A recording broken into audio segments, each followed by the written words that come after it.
আমাদের চট্টগ্রাম দখল করবে ভারত।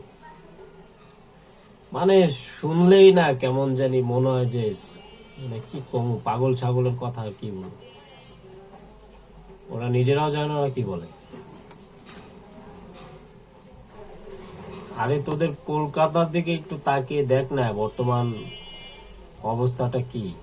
আমি সবাইকে বলছি না, যারা আমাদের বাংলাদেশকে নিয়ে অপপ্রচার করছে মিডিয়াগুলোকে বলছি, হ্যাঁ, আর কিছু পাগল ছাগলের দল আছে যারা একটু বেশি বেশি বলে ফেলে তাদেরকে বলছি, তোরা যে এত লাফালাফি করস,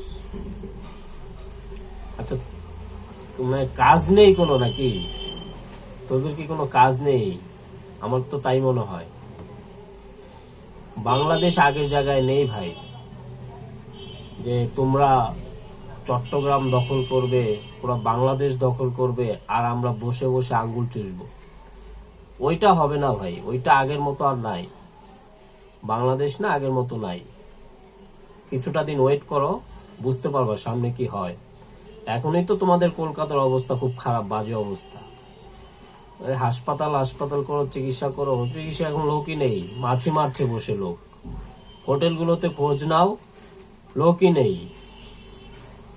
এক একজন কাঁদছে। মানে কি বলবো, পুরা কলকাতা চলে ভারত বাংলাদেশ, বাংলাদেশের টুরিস্ট যারা যায় ওদেরকে নিয়ে পুরা কলকাতা চলে বাংলাদেশের লোক। যদি যায় তাহলে, যদি না যায় কলকাতার লোক অবস্থা খারাপ। ওদের ব্যবসা বাণিজ্য যা আছে না, সব বাংলাদেশের লোকের উপর নির্ভর করে, কলকাতার লোকের।